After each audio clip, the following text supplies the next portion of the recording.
캄보디아에서 한국으로 시집을 온 한 여인이 있었습니다. 남편하고 나이가 20살 차이가 넘었대요. 그렇다고 남편이 뭐 돈이 많고 큰 부자냐, 그것도 아니었다는 것이죠. 저 지방에서 조그마한 구멍가게를 하고 계셨던 분인데 못 모르고 국제 결혼을 했지만 막상 한국에 나와서 살다 보니까 여간 실망이 아니었습니다. 그래서 그녀는 늘상 이런 생각에 잠겼습니다. 내가 사기당해서 말이야, 이 국제결혼이라는 환상에 젖어서 내가 시집을 온 것이 아니야. 내가 뭐가 좀 씌어가지고 내가 잘못 시집을 온 것이 아니야. 내 인생은 파탄이라고 아마 파국으로 치닫지는 않을 것인가. 그러면서 늘상 생각하는 게 틈만 나면 고국으로 도망가는 거예요. 어떻게 하면 튈 것인가. 그렇습니다. 그녀에게는 결혼 생활에 아무런 낙도 없었고 희망도 없었습니다. 그녀 인생이야말로 광풍도도를 만나고 풍랑을 만났던 사람이죠. 그 풍랑 속에서 빠져서 허우적거리는 인생을 살아가고 있었습니다. 근데 여러분, 희한한 건요, 그런 그녀에게 남편은 단 한 번도 성질을 부리거나 꼬라지를 부린 적이 없어요. 어느 날 남편이 그녀에게 따뜻한 손을 잡고 어디론가 데려갔습니다. 그곳이 어딘 줄 아세요? 당구장입니다. 당구장. 당구를 치며 마음을 달래보라고. 근데 그녀에게는 당구에 천재적인 소질이 있었던 것입니다. 그래서 얼마간을 치더니 몇십 년을 당구를 쳤던 남편보다 훨씬 더 아주 당구 실력이 부쩍 늘어가는 거예요. 그러더니 아니, 국내 당구 선수권대회에서 1등을 차지하고 캄보디아에 가서 1등을 차지하고 아시아 선수권대회에서 1등을 차지하게 되고 마침내 세계 선수권대회에서 2위를 기록하는 쾌거를 이루게 되는 것입니다. 세상에 그녀는 우울한 늪에서 허우적거리다가 하루하루가 날마다 신선하고 얼마나 해피하고 블레싱한 삶을 살았는지 몰라요. 남편과 결코 헤어지지 않았습니다. 남편과 함께 대회 나가서 받은 상금을 가지고 불우한 청소년들을 돕고 불우한 아동들을 돕는 그야말로 원더풀한 삶을 살아갔어요. 그 여자 이름이 누군 줄 아십니까? 스롱 피아비라고 하는 여자입니다. 여러분, 저 당구 잘 치게 생겼지 않습니까? 만일 스롱 피아비가 삶을 방황하고 우울한 늪에 빠져 허우적거리고 있을 때 남편이 버럭 화나내고 말이야, 술만 먹고 막 딩강이나 부리고 그렇다면 이 여인은 모국으로 반드시 도망을 가고 말았을 것입니다. 그러나 남편이 20살 이상이나 차이가 났음에도 불구하고 항상 그녀를 따뜻하게 대해 주었어요. 그리고 손을 내밀어 당구장으로 인도하여 그녀의 손에 큐대를 잡게 하였어요. 여러분, 보통 모르는 사람은 큐대라고 하는데 당구를 친 사람은 큐대라고 한답니다. 우리 이재원 의료 목사님한테 배웠어요. 일부 예배 때 큐대라고 했더니 아닙니다, 목사님, 큐대라고 해주세요. 자, 그렇게 함으로써 그녀의 인생이 전혀 새로운 인생이 되게 하였고 원더풀하며 어메이징하며 블레싱한 삶을 살았다는 것입니다. 얼마나 따뜻하고 감동적인 이야기입니까? 자, 그런데 오늘 본문에서도 광풍을 만나 허우적거리고 있는 제자들에게, 그리고 물에 빠져 허우적거리고 있는 저 베드로의 손을 따뜻하게 내밀어 주시는 사건을 소개하고 있습니다. 이 사건이 있기 전에 예수님께서는 보리떡 5개와 물고기 2마리로 5,000명 이상을 먹이는 기적을 베풀어 주셨지 않습니까? 그런 기적이 일어났을 때 얼마나 분위기가 막 들떴겠습니까? 그런 기적을 일으키고 나서 여러분, 예수님은 제자들을 재촉하여 갈릴리 호수로 건너가게 하신 후에 예수님은 한적한 곳에 가서 하나님과 깊은 영적인 관계를 갖고 있었습니다. 예수님은 제자들에게 왜 급히 갈릴리 호수를 건너편으로 건너가라고 그렇게 말씀하셨을까요? 여러분, 그리고 군중들을 막 해산시켜 버렸어요. 그 이유가 요한복음에 보면 잘 나와 있습니다. 요한복음 6장 14절로 15절을 같이 봅니다. 시작. 그 사람들이 예수께서 행하신 이 표적을 보고 말하되 이는 참으로 세상에 오실 그 선지자라 하더라. 그러므로 예수께서 그들이 와서 자기를 억지로 붙들어 임금으로 삼으려는 줄 아시고 다시 혼자 산으로 떠나가시니라. 자, 예수님께서 그들을 민망히 여기셔서 그들을 불쌍히 여기셔가지고 5,000명을 먹이고 2만 명을 먹이고 5병의 기적을 이루어 주신 것은 사실입니다. 그러자 백성들이, 무지몽매한 백성들이 뭐라고 그러냐? 예수 그리스도를 정치적인 메시아, 이 세상의 임금으로 삼으려고 작정을 한 겁니다. 혁명적 분위기, 소위 말하면 그야말로 쿠데타를 일으키려고 했던 것입니다. 그때 제자들은 얼마나 흥분을 했겠습니까? 그렇지 않아도 권력 다툼을 하고 있었던 제자들 아니겠습니까? 그래서 예수님은 그런 제자들의 행여라도 동요될까 봐서 빨리 바다 건너편으로 건너가라고 하였습니다. 그리고 나서 예수님은 하나님과 함께 조용한 영적인 관계를 갖고 계셨던 것입니다. 그런데 예수님께서 기도를 하시는 동안에 제자들은 바다 한복판에서 얼마나 정말 그 풍랑과 싸우고 있었는지를 몰라요. 14장 24절로 25절 볼까요? 시작. 배가 이미 육지에서 술이나 떠나서 바람이 거스름으로 물결로 말미암아 고난을 당하더라. 밤 사경에 예수께서 바다 위로 걸어서 제자들에게 오시니. 여러분 여기 보세요. 밤 사경까지 고생을 진탕했어요. 여러분 밤 사경은 새벽 3시부터 6시를 말하는데 그냥 4시라고 생각하면 됩니다. 4시. 그런데 밤 사경 새벽 4시 5시까지 죽어라 노를 지었는데 몇 리를 갔느냐? 10리밖에 못 갔다고. 10리밖에 못 갔다. 10리도 못 가서 세상에 팔병이나 벌었어. 자, 요한복음 6장 19절 같이 봅니다. 시작. 제자들이 노를 저어 10여리쯤 가다가 예수께서 바다 위로 걸어 배에 가까이 오심을 보고 두려워하거늘. 자, 그러니까 지금 이걸 딱 본문을 딱 해서 이제 요한복음과 다시 함께 구조 분석을 해본다면 저녁에 아마 7시쯤에 출발을 했다면 자그마치 최소한 8시간 아니면 11시간 동안 어디밖에 못 갔느냐면 10여리밖에 못 갔어요. 노를 저어도 9시간 10시간 동안에 노를 저어도 10리밖에 못 갔다는 것입니다. 그만큼 큰 광풍이 일었다는 것입니다. 그러니 배가 더 이상 나갈 수도 없고 여러분 파선 직전에 놓여 있었습니다. 3시간이면 노를 저어서 갈릴리 바다를 건너갈 수가 있어요. 근데 10시간 동안 노를 저어서 10여리밖에 못 갔으니 아마 그들은 이제 포기했어요. 죽음의 공포가 머물러 그냥 몰려오고요. 그리고 그냥 배가 언제 이제 뒤집어질지 모르는 상황 속에 있었어요. 몇 시간 전만 해도 그들은 들떠 있었습니다. 예수님께서 물고기 2마리와 보리떡 5개를 가지고 5,000명을 먹이니까 거기에 5,000명 애들까지 한 2만 명 될 거 아니요. 전부 예수님을 왕으로 만들자고 말이요. 그러니까 여러분 제자들은 막 들떴어요. 그런데 그 들뜬 사건 이후에 뭘 하고 있요? 고난을 당하고 있는 것입니다. 그렇습니다, 여러분. 우리의 신앙생활도 축복을 받고 나면 거의 어김없이 여러분 고난을 당합니다. 육적인 축복인 뿐만 아니라 세상적인 축복인 뿐만 아니라 영적인 은혜, 깊은 은혜를 받고 오면 반드시 여러분 우리를 시험하는 고난이 찾아오게 되어 있어요. 이것이 우리 그리스도인이 겪는, 우리 그리스도인뿐만 아니라 옛날에 여러분 사자성어로 호사다마라는 말이 있지 않습니까? 좋은 일이 있으면 항상 마가 낀다 이 말이죠, 여러분. 우리 그리스도인이 겪는 2가지 경험이 있는데 하나는 축복이고 하나는 고난이란 말입니다. 그래서 제자들도 말로 할 수 없는 기적을 경험한 다음에 지금 말로 할 수 없는 고난을 당하고 있는 것입니다. 제자들은 왜 고난을 당해야 했을까요? 그들에게 반드시 고난이 필요하였기 때문에 주님이 고난을 주셨던 것이죠.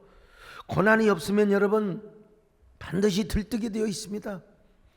오버하게 되어 있어요. 반드시 오버액션을 하게 되어 있습니다. 여러분 우리가 들뜨면 누가 찾아옵니까? 반드시 찾아오는 손님이 있는데 이 마귀라는 손님이 찾아와요. 그래서 우리를 막 거만하게, 우리를 교만하게 하고 막 우리가 막 대단한 존재인 것처럼 그러면서 하나님과 멀어지게 된다 이 말이죠, 여러분요. 그런데 고난을 당하게 되면 고난을 통하여 고난이 나의 거울이 되는 거예요. 나는 어떤 사람인가? 나는 어떻게 하나님을 섬겨야 될 사람인가? 스스로 겸손한 사람이 된다는 것이죠. 그래서 하나님은 항상 우리에게 2 주제로 우리의 삶을 인도하십니다. 하나는 축복이고 하나는 고난이라는 거예요. 축복을 통해서 하나님의 살아계심을 경험하게 합니다. 고난을 통해서 나를 낮아지게 하고 나를 겸손하게 하고 비하하게 만든다는 것입니다.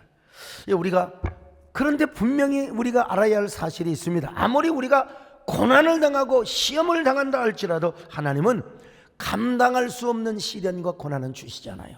감당할 수 있는 것만 주시는 거예요. 그 고난을 통해 우리를 성숙하게 만드는 것이죠. 자, 고린도전서 10장 23절입니다. 시작. 사람이 감당할 시험 밖에는 너희가 당한 것이 없나니 오직 하나님은 미쁘사 너희가 감당하지 못할 시험 당함을 허락하지 아니하시고 시험 당할 즈음에 또한 피할 길을 내사 너희로 능히 감당하게 하시느니라. 하여간 어떻습니까? 감당할 수 있는 시련을 주실 뿐만 아니라 감당 못하면 피할 길을 열어주신다는 것입니다.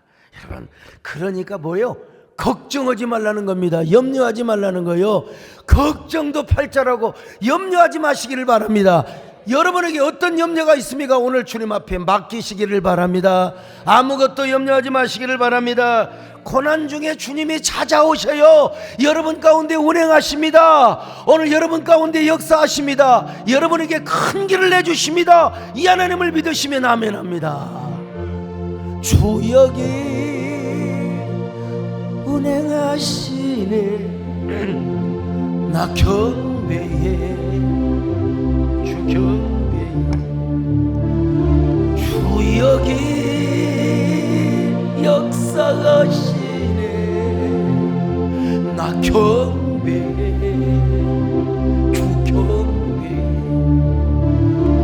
우리 마음 만지시네. 나 경배해. 우리 마음을 치료도 하시는 주님이십니다. 우리 마음 치료하시네. 나 경배해.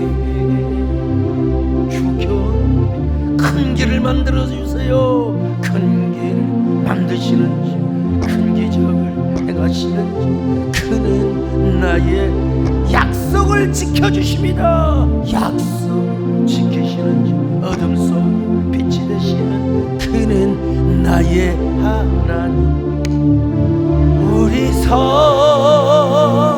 변화시키네.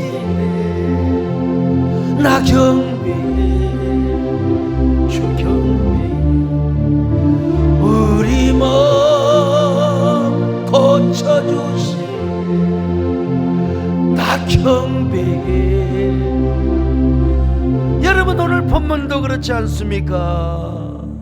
제자들이 이제는 포기하고 절망하고 죽음 앞에 직면에 이르러서 그때 주님이 찾아오시는 거예요. 자, 마태복음 14장 25절로 26절 시작. 밤 사경에 예수께서 바다 위로 걸어서 제자들에게 오시니 제자들이 그가 바다 위로 걸어오심을 보고 놀라 유령이라 하며 무서워하여 소리 지르거늘. 주님이 찾아오시잖아요. 언제 찾아오셔요? 밤 사경에 우리가 포기하고 절망할 때, 아, 내 인생 끝났어. 아, 이 생망이야. 나는 망해버렸어. 그때 주님이 찾아오신다는 것입니다. 그 밤 사경, 가장 깊은 새벽에 제자들이 절망하고 두려워하고 그리고 염려하고 포기하고 있을 때, 여러분, 주님이 그때 찾아오셨다는 것입니다. 여러분, 무슨 말이냐? 주님께서는 사람이 포기할 때 찾아오십니다. 포기할 때. 제자들은 밤새도록 최선을 다했습니다. 그들의 모든 방법과 경험을 다 동원했습니다. 그런데 파도를 못 이겨요. 저 산더미 같은 파도를 이길 수가 없어요. 쫑나무 빼가지고는 말이요. 그런데 그때 주님이 찾아오셨다는 거예요. 그래서 우리가 또다시 겸손의 진리를 배우게 되는데요, 인간의 끝이 하나님의 시작이다. 이 죽여주는 말씀입니다. 인간의 끝이 하나님의 시작이다. 여러분, 한번 따라합시다. 인간의 끝이 하나님의 시작이다. 오늘 따라하신 분만 이런 하나님의 은혜가 있기를 축원합니다. 인간의 절망과 패배는 곧 뭐냐? 하나님의 소망이요 하나님의 승리가 된다는 것입니다. 여러분, 고린도후서 1장 8절로 9절을 같이 보실까요? 시작. 형제들아, 우리가 아시아에서 당한 환난을 너희가 모르기를 원하지 아니하노니 힘에 겹도록 심한 고난을 당하여 살 소망까지 끊어지고 우리는 우리 자신이 사형 선고를 받은 줄 알았으니 이는 우리로 자기를 의지하지 말고 오직 죽은 자를 다시 살리시는 하나님만 의지하게 하심이라. 여러분, 살 소망이 끊어져 버렸어요. 이미 사형 선고나 다름이 없어요. 이제 죽은 자요. 근데 왜 하나님이 이런 환난을 주시고 고통을 주셨느냐? 자기를 의지하지 말고, 참 이게 단순해요. 나 자신을 의지하지 말고 하나님만 의지하게 하실 목적으로 어려운 난관을 주셨다는 것입니다. 여러분, 우리가 포기할 때 하나님이 움직이십니다. 여러분, 우리의 교만이 꺾어지는 그 순간 하나님의 은혜가 물밀듯 밀려온다는 사실을 믿으시기를 바랍니다. 우리 예수님께서는 한적한 곳에서 기도하고 계셨지만 제자들이 고난당하고 있는 걸 다 보고 계셨어요. 다 알고 계셨어요. 물론 주님이 일찍 와서 도와줄 수 있어요. 그러나 그때는 제자들의 열정이 너무나 커, 너무나 열심히 노를 젓고 있단 말이죠. 그들에게 상처가 될 수 있어요. 자신들의 방법과 경험이 아직도 살아있거든요. 주님이 오셔서 역사하실 필요가 없는, 여러분이 잘하는데 주님이 와서 왜 도와줘요? 다 제자들이 어부 출신들 아닙니까? 대부분요. 근데 노를 짓다가 마침내 지쳤어요. 아, 우리 방법으로 안 된다, 내 힘으로는 안 되는구나. 예, 그럴 때 여러분, 사람들이 포기하고 제자들이 포기할 때, 그때 주님이 찾아오시게 된 거예요. 인간의 실패와 한계가 하나님의 은혜의 시작이다. 나 어떻게 이런 말을 내가 만들었는지 나도 모르겠어요. 인간의 실패와 한계가 하나님의 은혜의 시작이 된다. 믿으시면 아멘 하시길 바랍니다. 우리가 좌절하고 포기할 때 주님이 찾아오신다는 거예요. 언제? 밤사경. 밤사경은 우리가 지치는 시간입니다. 여러분, 우리가 절망하는 시간입니다. 우리가 두려워하는 시간입니다. 우리가 걱정하는 시간입니다. 근데 주님께서는 이걸 다 보고 계셨다니까요. 다 보고 계셨어요. 한 번도 주님의 눈동자는 제자들을 떠나본 적이 없어요. 그러다가 그들이 모든 걸 포기하고 지쳐 있을 때, 주님이 그때 절묘한 타이밍에, 우리 하나님 어떤 하나님이요? 타이밍, 절묘한 타이밍의 하나님, 바로 그때 찰나에 주님이 나타나신 것입니다. 주님이 찾아오지 않으면 그들은 허우적거리다가 물에 빠져다 죽어요. 그래서 예수님은 급하게 찾아오셨어요. 얼마나 급하셨으면 바다 위를 걸어서 세상에, 자 25절 같이 봅니다. 시작. 밤사경에 예수께서 바다 위로 걸어서 제자들에게 오시니, 얼마나 급하셨으면 세상에 바다 위를 걸어. 나는 아무리 다른 경전을 봐도 공자님이건 부처님이 바다 위를 걸었다는 걸 본 적이 없어요. 성경에만 예수님이 바다 위를 걸어온 걸 우리에게 소개해주고 있습니다. 여러분, 근데 바다 위로 걸어오니까 이 제자들이요, 귀신이래, 귀신. 물귀신이 나타났어. 유령이 나타났어요. 바다 귀신, 용왕이 나타났어. 이렇게 착각. 그럴 것이 어떻게 예수님이 물 위로 걸어오는 걸 어떻게 상상이나 했겠어요. 자 26절을 같이 봅니다. 시작. 제자들이 그가 바다 위로 걸어오심을 보고 놀라 유령이라 하며 무서워하여 소리 지르거늘. 여러분, 국가대표 유도 감독을 하신 저 유성근 장로님도 산에 가다가 귀신 얘기를 하면 놀래요.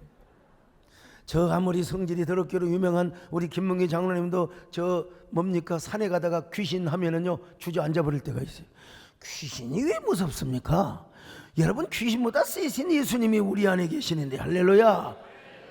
믿음이 적은 자들아 왜 의심하였느냐? 근데 우리 속에는 성경의 스토리보다는 이게 뭐냐면 어렸을 때부터 들은 그 귀신 이야기. 아이고, 그 전설의 고향에서 귀신이 나타날 때 어떻게 나타납니까? 다리. 이거 새벽에 철야기도 때 해야 되는데. 그래가지고 이런 드라마를 보면 화장실을 못 가, 이 바보들이. 화장실을 못 가.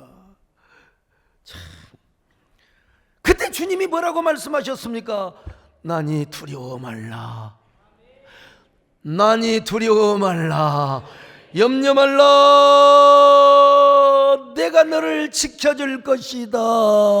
염려 마라. 더 이상 두려워하지 마라. 27절입니다. 시작. 예수께서 즉시 이르시되 안심하라. 나니 두려워하지 말라. 여러분, 우리의 인생의 끝이 하나님의 시작이라는 것 또다시 강조합니다. 그런데 우리 인생의 끝자리가까지 도달할 때까지 여러분, 주님께서 우리 역경을 다 보고 있다는 거예요. 함께하고 있다는 거예요. 여러분, 제자들의 그 고난당하는 거 주님이 한 번도 눈을 떼신 적이 없었어요. 그러다가 마침내 그들이 포기하고 좌절할 때, 두려워할 때, 그들이 염려할 때, 그들이 막 그냥 애통할 때 주님이 나타나셨어요. 나타나셔서 아무것도 염려하지 말아라, 아무것도 두려워하지 말아라, 모든 걸 나에게 맡겨라, 내가 너와 함께하라, 내가 너와 함께하리니 두려워하지 말며 놀라지 말라. 할렐루야. 아무것도 두려워 그 너의 하나님 지켜주시네. 놀라지 말, 겁내지 말, 주님 나를 지켜주시네. 내 맘에 힘이 겨워 지칠지라도 주님 나를 지켜주시네. 세상에 험한 풍파 몰아칠 때도 주님 나를 지켜주시네. 주님은 나의 산성이여, 주님은 나의 산, 주님은 나의 요새가 되십니다. 주님은 나의 요새, 주님은 나의 산성, 나의 힘이 되신 여호와. 다시 한번 우려만 합니다. 주님은 나의 산성, 주님은 나의 소요새, 주님은 나의 소망이십니다.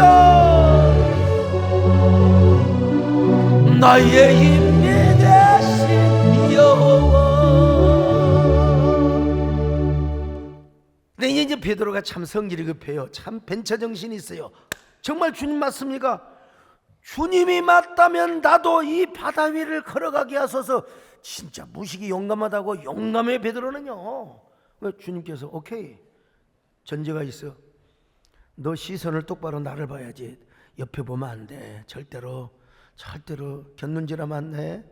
성경에 나와 있지 않지만 그 보나마나 주님이 전제하신, 나만 믿고 따라와, 너는 나만 믿고 따라오라 이거요. 자, 그래서 베드로가 물 위를 걸어갔어. 진짜 꿈 같은 순간입니다.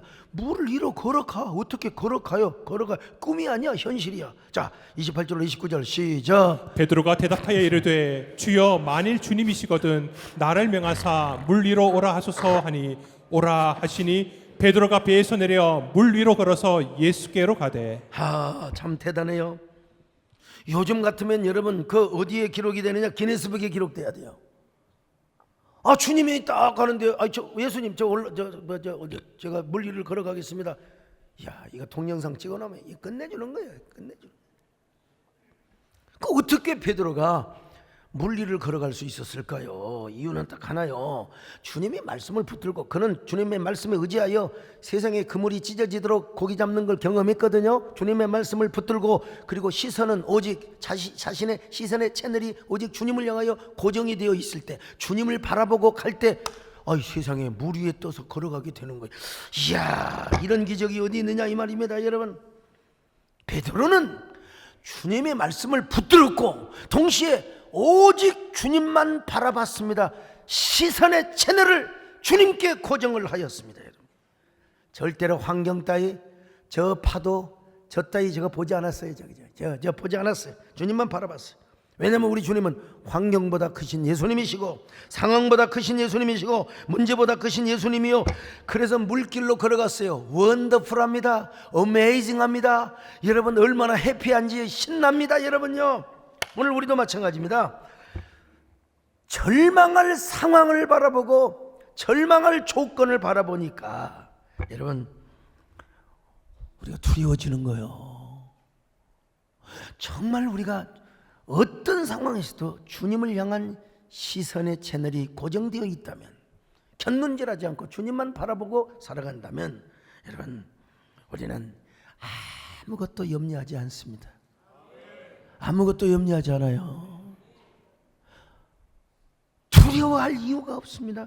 그래서 베드로도 자신의 시선을 예수님께 맞추며 물길을 걸어가고 있었습니다. 이제 문제는 뭐냐면 베드로가 사고를 친 거예요. 사고를 쳤어요. 사고를 쳤어요. 무슨 사고를 쳤느냐? 큰 사고도 아니요. 주님을 바라보던 이 눈동자가 곁눈질을 하였어요. 왜 곁눈질을 하느냐 이거요. 왜? 여기를 봐야 되는데 또 왜 이렇게 보냔 말이야. 곁눈질을 참. 그 곁눈질을 하는 순간 여러분 보세요. 산더미 같은 파도가 막 베드로를 향하여 우와 밀려오는데 베드로가 어찌하스게. 진짜 주님을 바라봐야 되는데 저기 저 성가대보다도 더 엄청난 파도가 배를 향하여 자기를 향하여 밀려오니까 어찌하스게. 베드로가 갈릴리 사람이잖아. 그러니까 사투리를 했지. 어찌하스게. 참.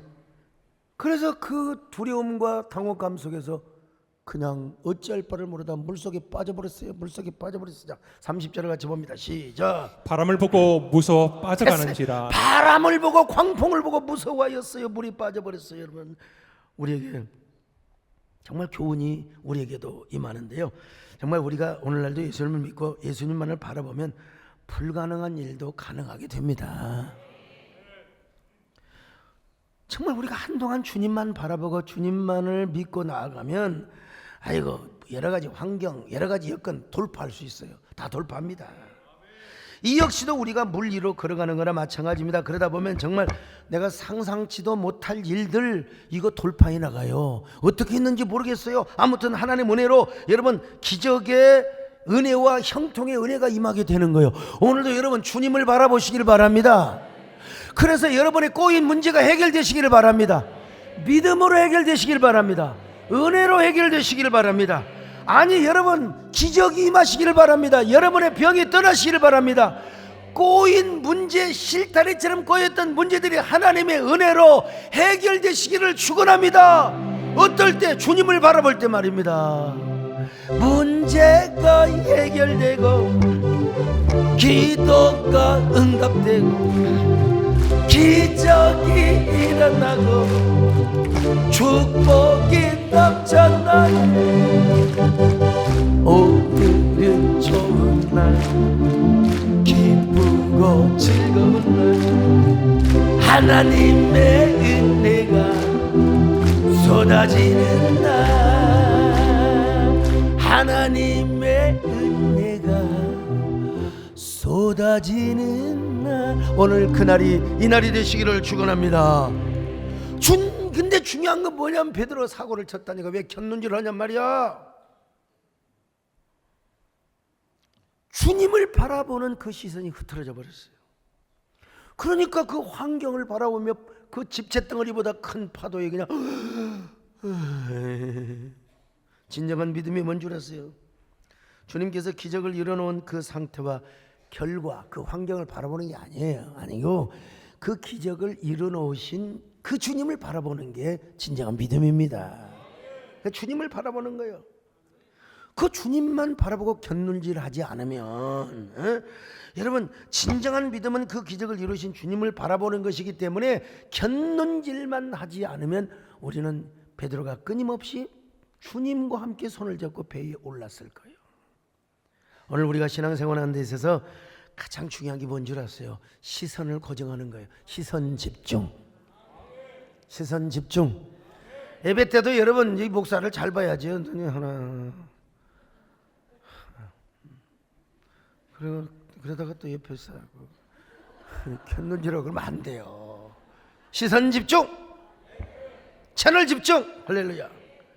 예수님께 고정합시다. 할렐루야. 여러분 우리의 시선이 예수님께 고정되지 않고 곁눈질하는 순간 우리는 그냥 나도 마찬가지로 환경에 그냥 두려움의 노예가 되어버리고 마는 거예요.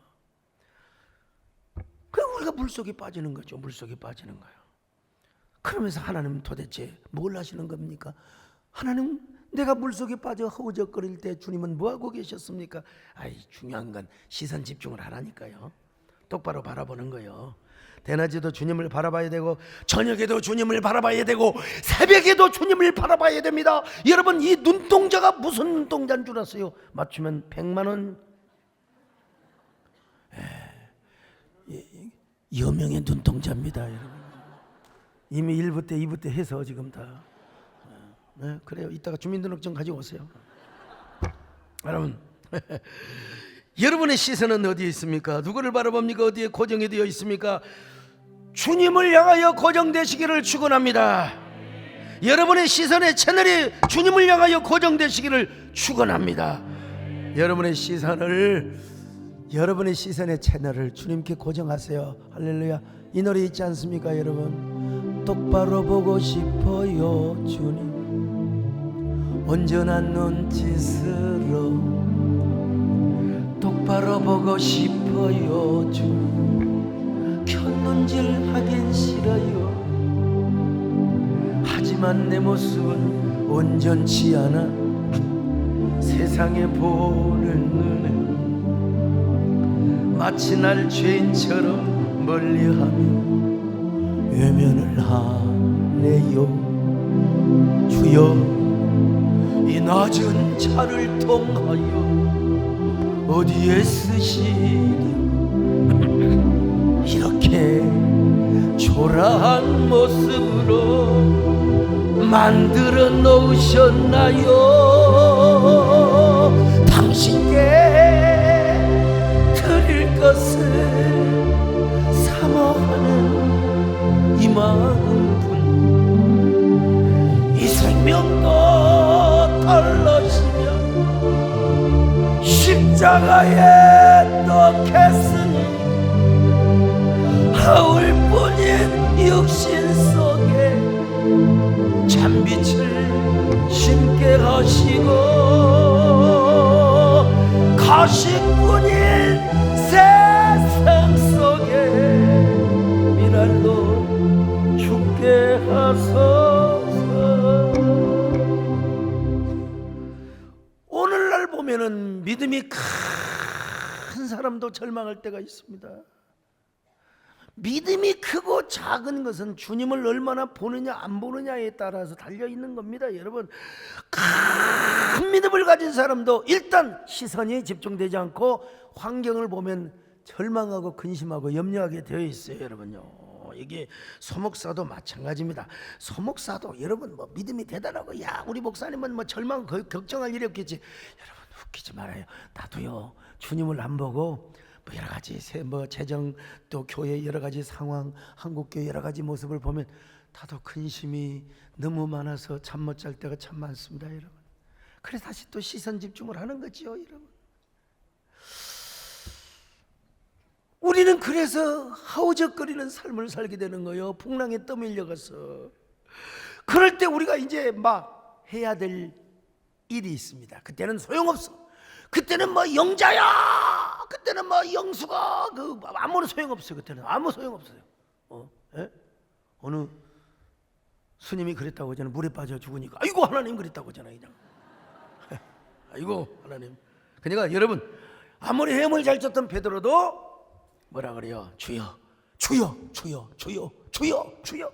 그때 주님의 이름을 부르는 겁니다. 주님의 이름을 부르는 거예요. 주여 나를 구원하소서. 자 14장 30절입니다. 시작. 바람을 보고 무서워 빠져가는지라 소리질러 이르되 주여 나를 구원하소서 하니. 자 여러분 그때 우리 주님께서 뭐라고 하셨어요? 베드로야 왜 의심하였어?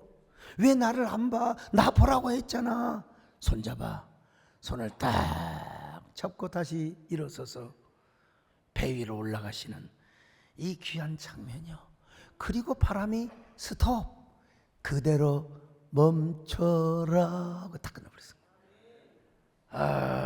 이게 여러분 이제 중요한 것은 여러분의 시선이 어디에 고정되어 있느냐가 중요한 거예요. 혹시 몸은 이곳에 왔지만 마음은 여전히 의심의 세계, 저 구천의 의심의 세계를 떠돌고 있지는 않습니까? 눈은 여기 소목사를 보고 지금 강단을 바라보고 영상을 바라보고 있다고 하지만 마음은 지금 계속해서 불안과 공포와 염려의 도예로 살아가고 있지는 않습니까? 여러분 이게 우리의 단점이에요. 마음 따로 놀고 몸 따로 놀고. 저도 염려하고 걱정하고 저도 환경을 바라보면 스트레스를 받고 그러면 저도 떠내려간다니까. 떠내려가요. 그때 아, 이러면 안 되지. 그때 저도 어떻게 합니까? 주여! 주여! 아유, 우리 뭐 정원사님, 성령 충만한 정원사님이라고 별 볼 일 없어요. 뭔 얘기 뭐 어쩌스케이. 그러다가 주여를 붙잡는 거예요. 여러분, 오늘 우리 다른 거 없어요. 그냥 주여, 우리를 구원하여 주옵소서. 문제를 해결하여 주옵소서. 난 너무나 연약한 자입니다. 주님, 의심과 불평과 두려움 속에 살았던 저를 용서하여 주시고, 주여, 내 손을 붙잡아 주시옵소서. 내 손을 붙잡아 주시옵소서.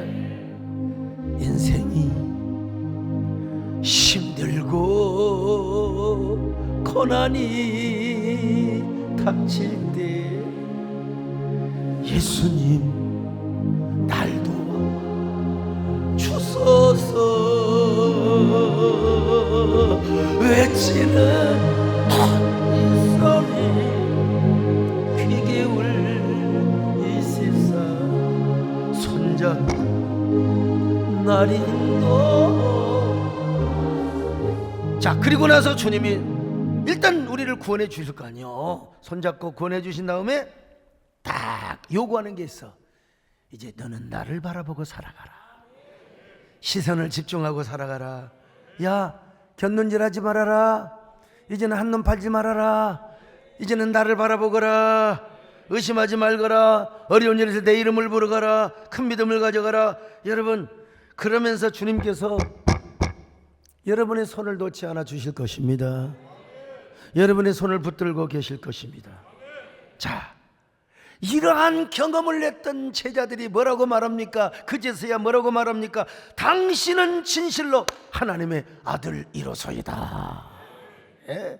당신은 진정으로 우리의 메시아이십니다. 자, 33절입니다. 시작. 배에 있는 사람들이 예수께 절하며 이르되 진실로 하나님의 아들이로소이다 하더라. 진실로 당신은 하나님의 아들이로소이다. 여러분, 우리에게 왜 고난이 있어요? 우리에게 고난이 있는 이유는 딱 하나요. 원치 않는 평난과 경랑이 몰려오고 있는 그 이유는 뭐냐? 우리로 하여금 하나님의 아들을 믿게 하기 위함입니다. 아이, 목사님, 우리는 다 예수를 믿어버려요. 다 우리는 예수를 믿는데 무슨 그런 말씀을 하십니까? 여러분, 예수님을 믿는다 해도, 하나님을 믿는다 해도 좀 배가 따뜻하고 등 따시면 매너리즘에 빠져요. 매너리즘에 빠져요. 우리 배 장룡 장로님이 교회 오셔서 엄청난 듬뿍 복을 받으시지만 맨날 형통한 건 아니거든. 또 깨어 기도하게 하거든. 또 주님을 바라보게 하거든요. 예? 등 따시고 배부르면 이상하게 매너리즘에 빠져요. 주님과 멀어지지요. 입으로는 주여 주여 하지만은 여러분 영 마음은 딴 데가 있어요. 딴 데가 있어요. 그래서 주님께서 고난을 통하여 주님을 더 붙들게 만드는 겁니다. 주님을 더 의지하게 만드는 것입니다. 그래서 시편 기자는 말하지 않습니까? 내가 고난당하기 전에는 그릇 행하였더니 고난을 당하고 나서 내가 주를 가까이 함이라고 말이죠. 여러분, 그래서 우리가 정말 고난당한 후에 주님만 바라봐야 되겠구나, 주님 앞에 시선이 얼마나 중요한가를 깨닫게 되어 있어요. 오늘 여러분 어떤 사람입니까? 어떤 상황에 처해 있으세요? 세상살이라고 하는 파도, 그놈의 오해와 비난의 화살이 나를 번물처럼 그냥 쏘아댄다 할지라도 너무 염려하지 마세요.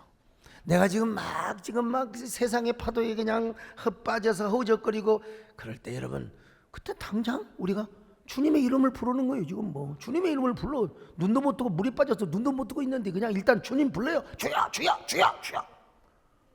언제 뭐 마음이 더 하겠어요. 그냥 주야. 제일 빠르잖아요. 주야. 뭐 남매 오랑학교 언제예요? 그냥 남매 오랑학교 주야. 우리 주 하나님은 그냥 주야 해버리면 되는 거예요.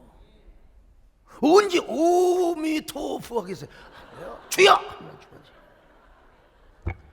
그때 주님이 딱 오셔서 우리의 손을 잡아주시는 거예요.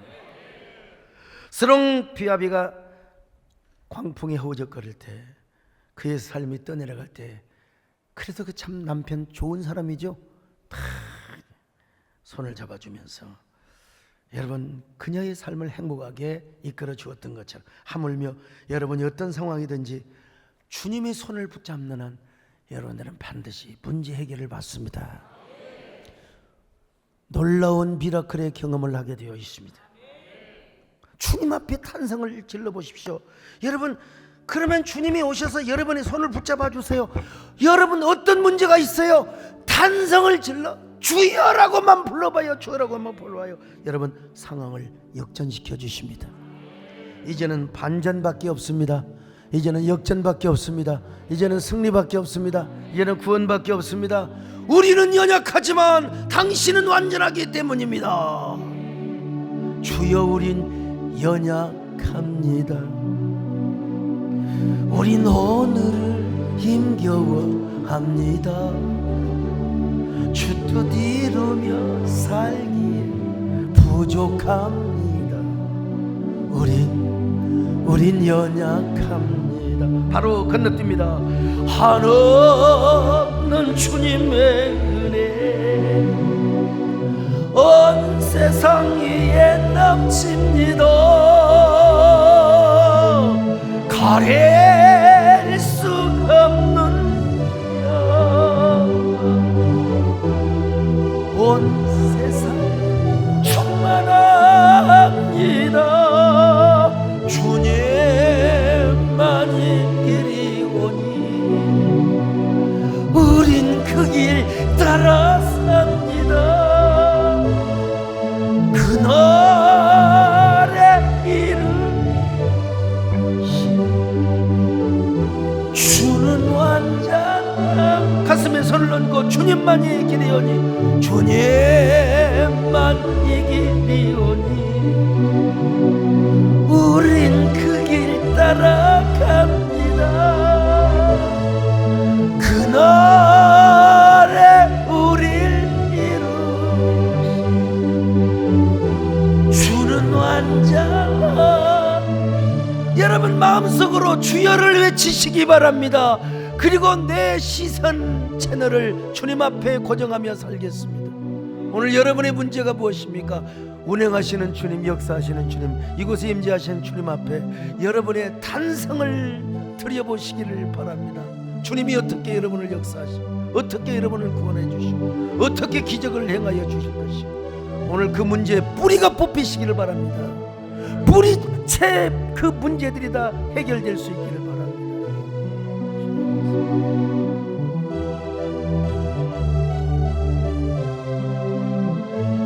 주여,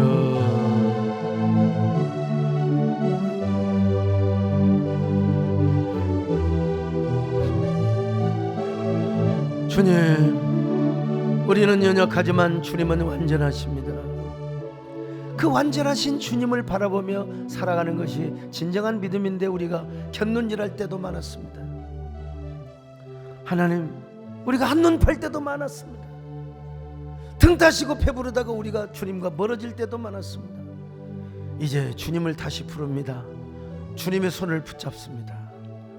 그리고 다시 우리의 시선을 당신께 고정하겠습니다. 그런 신앙생활을 하겠습니다. 주님과 동행하며 살아가는 저희들 되게 하여 주시옵소서.